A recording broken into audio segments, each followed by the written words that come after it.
qual foi a principal mudança que você viu nessa nova legislação que pode favorecer ou prejudicar as empresas que operam no setor de TI? Do que a gente viu até agora, sim, tem um viés importante de coibir fraude, né? Então, é claro que o Código Penal, ele sempre teve à disposição das leis anteriores, né? Não só a 8666, como a 10.1520 de pregão, ou a 12.462, que é RDC, né? Claro que o Código Penal sempre esteve à disposição, mas agora ele está explícito, então, claro que isso é uma tentativa de coibir fraude, porque sempre é positivo, né? Tem um viés de transparência também importante, né? Uma vez que o orçamento ele deixa de ser sigiloso, para ser sigiloso você tem que se justificar fortemente, então sim, é importante, né, ter a informação quanto mais aberta, melhor. E o processo em si, ele, apesar de eu entender que ele ficou mais burocrático, então ele não teve um viés de desburocratização, não me parece, né? Mas tem etapas que foram incluídas, como análise de risco, principalmente para compras complexas, né, em tecnologia, que é importante que exista, né? Então, a parte de governança, ela ficou mais complexa, mais abrangente, tecnicamente melhor, então esse é o lado, o viés positivo, né? Então, uma governança melhor para dar transparência, mas qual é a consequência? Né? Requer recurso, requer uma liderança em cima disso, uma gestão em cima disso. Então, quando a gente fala em grandes órgãos, né, isso daí eles vão se organizar para que isso flua adequadamente. O problema é que não se separou aí o joio do trigo, né? Ou seja, órgãos menores, pequenos municípios, ou aquisições de produtos ou serviços de menor valor agregado, vai seguir essa mesma forma de contratar. Então, nesse aspecto, eu acho bastante prejudicial, a não ser que eu tenha me equivocado aí no que eu entendi até agora. Então, não se separou aí aquisições complexas de produtos e serviços de baixo valor agregado. Então, isso pode sim penalizar quem tem uma estrutura menor, né?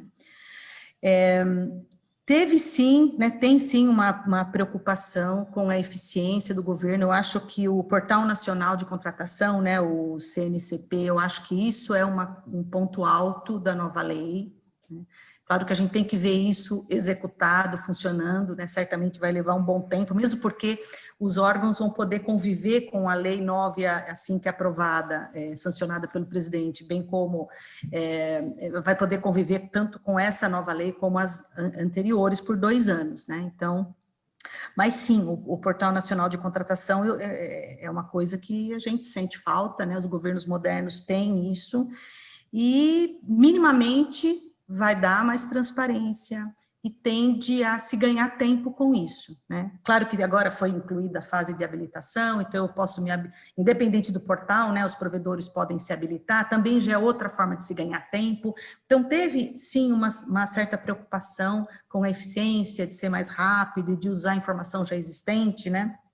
Privilegiar, se calcar em contratos que já existem, ao invés de sair pedindo cotação para fornecedor. Então, isso é bacana, né?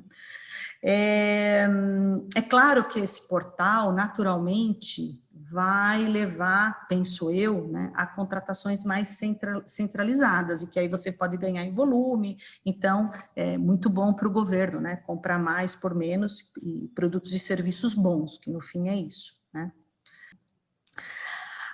O que mais nos impacta, aqui, nomeadamente a Rimini Street, é a inexigibilidade, né? Também, aparentemente, é uma prática que ficou mais difícil de ser adotada, mas aí só o tempo vai dizer, né? A inexigibilidade, ela naturalmente inibe concorrência, né? E como nós somos entrantes no mercado, não só a nossa empresa, mas tantas outras empresas novas, são extremamente prejudicadas com a inexigibilidade, porque a inexigibilidade, na área de TI, ela é totalmente, perdão, dominada pelos grandes players globais, né? Totalmente. Então, é complicado, né? Porque essa história da notória especialização, Ao gestor, ele pode dizer o seguinte: não, eu já estou acostumado com fulano de tal e esse cara já me prestou serviço, sei que ele está habilitado a isso, por que eu vou apostar numa empresa que está entrando agora no mercado e eu não sei se ela vai Dá dar mais conta? trabalho, né? Dá mais trabalho e demanda mais tempo, e nesse aspecto, essa nova lei tem aí uma, como é que chama? Não incoerência, né? Mas tem uma dicotomia, né? Se tenta inibir a inexigibilidade, a dispensa de licitação e tudo mais, mas o processo ficou mais burocrático. Então, eu sempre me coloco no lugar do funcionário público, né? Ok, ele vai ser empurrado a fazer o processo, e o processo ele é bem mais complexo. Vai ter que encarar isso daí, né? Vou voltar até a essa questão do gestor público aí na hora da compra. Quer dizer, lá ao início do que você falou. Usar o Código Penal agora, quer dizer, antigamente o gestor já tinha medo do TCU. O medo de colocar o CPF no TCU já era uma dor de cabeça para o cara. Já tirava o sono do cara. Agora ele vai ter que se preocupar em pegar 8 anos de cadeia aí, se confirmarem uma fraude numa licitação, quer dizer, engessa mais o processo, quer dizer, torna o gestor cada vez mais refém, né, do medo de errar, né? Quer dizer, não pode errar de boa fé. Agora, se errar, errou. Exato. Veja, o extremo, que é um crime, né? É claro que o Código Penal sempre esteve ali à luz, né? Para ser utilizado, óbvio. Mas o erro no processo, né? Que é uma coisa tão... Quem está jogando o jogo, né? Eu costumo dizer, né? O gestor público, né, que realmente faz as coisas acontecerem, que faz grandes projetos estruturantes e que realmente transforma, se ele não tem nenhum questionamento no TCU, tem coisa errada. Né? É óbvio que por natureza, ele é exposto, ele vai ser questionado e ele tem que responder. Mas eu acho que tem que jogar o jogo, tem que começar... existe uma certa ansiedade até, né? Porque até isso chegar na gente, que é provedor, né, vai um bom tempo. Né? Existe uma ansiedade, sim, de ver qual que vai ser o reflexo nisso nos requisitos em si, né? Porque o que norteia é o que o órgão coloca como requisito. Aquilo é o pilar de tudo. Né? E eu vejo, a gente convive com isso, o estresse que é, porque existe uma preocupação gigante dos órgãos, ou de afrouxar muito, né? E aí entra provedores com qualidade PIF, não tem como desqualificar, ou seja, fica muito difícil desqualificar depois, né? Ou restringir demais e ter pouca concorrência e eventualmente até ser questionado. Puxa, você está direcionando... Ninguém quer ter esse questionamento, né? Você está direcionando para alguém, isso é um constrangimento. E essa questão do direcionamento era, inclusive, a minha próxima pergunta a você. Essa modalidade que eles criaram agora do tal do diálogo competitivo. Diálogo competitivo. É um negócio interessante, porque se você disser assim, não, eu vou chamar o mercado, e o mercado é que vai sentar comigo e dizer o que tem e o que pode fazer, vai ajudar muito, porque alguns órgãos que não têm uma equipe de compras boas, não sabem como formular um termo, um edital, alguma coisa, pode, e não tem nem exatamente a ideia do que ele pretende fazer, né? Quer dizer, isso pode ajudar, porque o mercado pode orientá-lo. Como é que você vê esse diálogo competitivo para vocês que, inclusive, estão entrando no mercado? Né? A gente que convive com inovação, que está sempre na busca de fazer algo diferente com novas tecnologias, eu achei muito saudável, né, o diálogo competitivo, porque aquilo exatamente como você falou e eu concordo, né, é quando o órgão precisa de algo, ele sabe que precisa, às vezes nem sabe direito o que, mas ele precisa fazer algo, ou resolver um problema, ou melhorar um serviço, e ele não sabe como, e não tem a menor hipótese dele fazer um edital e com todos as definições, especificações. Então, eu acho muito importante ter isso, porque senão nós vamos ficar fadados à mesmice e preso ao passado. Então, sim, é saudável. Aí, de novo, uma dicotomia, né? E eu entendo o drama. Você abrir e entrar né, um monte de empresa, e isso daí, não que seja ruim, ele é bom. Qual é a consequência ruim quando tem muitas entidades para você governar? O processo fica longuíssimo, não acaba mais. Então, a inovação também, você não pode perder o timing das coisas, né?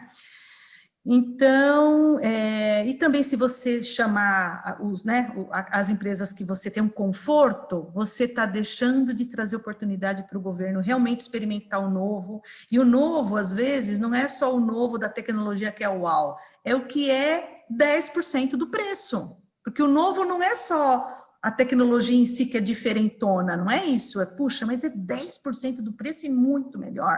É uma tecnologia que está na Índia, uma tecnologia que está aqui na Unicamp, uma tecnologia que está, né, não necessariamente nos grandes países, isso mudou muito, né? Eu vejo no privado, é incrível, né? O que está gerando uma complexidade muito interessante, né? Hoje o diretor de tecnologia, ele é um orquestrador de blocos, porque ele percebeu que aquele one-stop shop, ou seja, eu pegar e ir numa grande empresa e comprar tudo, porque aquilo é mais fácil, eu tenho só um pescoço para apertar e tudo mais, morreu. Isso não atende mais o negócio no privado. O governo, claro que é igual, né? Claro que é. Então eu vejo com bons olhos, sim, o diálogo competitivo. Vamos ver como é que realmente, né, o desafio é como é que você vai estruturar, como é que você vai convidar os players sem restringir muito, porque se você restringir muito, você perde o objetivo, que é trazer a novidade, e se abrir demais vai ficar muito longo. Então, vamos ver como vão ser os primeiros processos. No fim, né, torcer para que realmente as melhores cabeças do governo, né, ter, digamos assim, sorte, entre aspas, de que uma cabeça incrível lidere esses primeiros processos, que isso faz toda a diferença, né? Um notável, a gente tem um monte de notáveis, né, dentro do governo, que sejam os notáveis, que tenha bom senso, conhecimento, né, senso de urgência, porque seja rápido, que sejam pessoas estruturadas, que tenham estrutura também, porque não adianta, sem estrutura não funciona, para a gente ver aí os primeiros processos do diálogo competitivo. Eu achei muito interessante, eu diria até, acho que a gente não sabia, mas estava faltando isso. Né? Bom, vamos acompanhar, vamos esperar para ver, entendeu? A experiência que eu tenho dessa área me leva a crer que vai haver uma restrição forte para a escolha de parceiros com quem eu já lidei, são seguros e, sabe, essa história da capacidade de inovar de outras empresas é bacana, mas não serve para mim. Mas vamos ver, vamos aguardar. Mas eu concordo com você. Se restringir, vai ser mais do mesmo. Né? Mas vamos pular para uma outra questão também. Essa história de você ter que dar um seguro garantia para o contrato, quer dizer, isso também não dificulta, não dificulta para a empresa, logo de cá, que você vai ter que dispor de um capital teu para poder assegurar que aquele contrato será cumprido até o fim, não vai haver nenhum problema. Como é que você avalia isso? Tá. Do que eu li, eu entendi que esse tema ele tem mais a ver com execução de projeto, sim, TI tem projetos, né? Mas não estaria tanto conectado com TI, seria mais obras. Mas o seu ponto é bom. Agora, na verdade, você colocou uma pulga atrás da minha orelha. Isso pode ser sim. E se for nessa linha, também vai inibir entrantes, né? Porque quem é que tem cacife para entrar com a garantia? Agora, o objetivo em si me parece muito interessante, porque o objetivo é diminuir a quantidade de obras inacabadas. Então, nesse aspecto, sim, eu não associei projeto de tecnologia, mas aqui, qual que é a realidade? Existem também projetos de tecnologia inacabados. É um grande detalhe. Já ocorreram vários projetos que eu me lembro, assim, de começar, ele ir andando e lá no meio do caminho ele fracassar, não deu certo, ou o governo mudou a política e não quer mais utilizar aquele processo, quer dizer, é complicado, né? Existem dados, né, de analistas, dados concretos de analistas de tecnologia, onde diz que minimamente 30% das licenças que foram adquiridas estão na prateleira. Então, o que, que é? Isso é consequência de projetos que foram, né, planejados para acontecer e que não aconteceram, né? Apesar de que o governo, né, a gente tem o pressuposto que você não pode adquirir algo e colocar na prateleira. Mas no caso de software, a inexigibilidade e tudo mais, isso acontece, né? É uma coisa que essa nova lei não trouxe, quer dizer, não foi clara em relação a isso, né? A essas grandes compras de... Aliás, o governo vai fazer muito disso, está fazendo já com software, quer dizer, o software de prateleira, principalmente, quer dizer, você vai comprar grandes volumes e, sei lá, amanhã o Windows 10 muda para o Windows 12 e tudo que você está lá na prateleira ainda virou mingau, quer dizer... É complicado. Mas eu isso. acho que não necessariamente vai se comprar. Eu entendo que, é claro que no fim a definição do preço com os grandes provedores tem a ver com um grande volume, sim, então sempre tem uma grande compra por trás, mas não significa que vai se comprar para todos os órgãos, né? Então, eu acho que para produtos mais maduros, né, e que existe quase que uma commodity, eu acho que sim, é saudável, desde que não haja restrição de versão, né? Como você falou. Você não tem direito para a próxima versão, então é o barato que é caro, né? É verdade. E, Denise, já que eu estou conversando sobre compras, qual é a tua expectativa esse ano para compras governamentais? Porque outro dia o presidente disse que o país estava quebrado. Disse, depois disse, né? Mas disse que o país estava quebrado. Como é que você está avaliando? Quer dizer, qual é a tua expectativa com o mercado governamental em relação a compras de bens e serviços de informática? Tá. Nós estamos muito otimistas, mesmo porque, tanto no privado quanto no setor público, a nossa abordagem é uma abordagem de eficiência e redução de custo. Né? E isso nunca deve sair da agenda, né? Com crise ou sem crise. É claro que com o advento do Covid, gerou muito mais demanda para a gente do que a gente esperava, é natural, né? Porque aqueles indivíduos, isso é muito, até muitas vezes psicológico, né? Eu costumo dizer que muitas vezes tem uma síndrome de Estocolmo aí nas pessoas, porque eles estão sofrendo com aquele provedor, mas ao mesmo tempo tem um respeito maior do que até deveria ter, né? E fica refém daquele opressor. E então, com o advento da Covid, quem tinha alguns medinhos, ele perdeu, porque era uma questão de sobrevivência, tentar outras coisas, e muito rápido, e derrubar custos drasticamente, né? Por outro lado, tem outras áreas, dentro do próprio governo, que houveram investimentos aí incríveis, até para poder fazer toda a gestão da situação, né?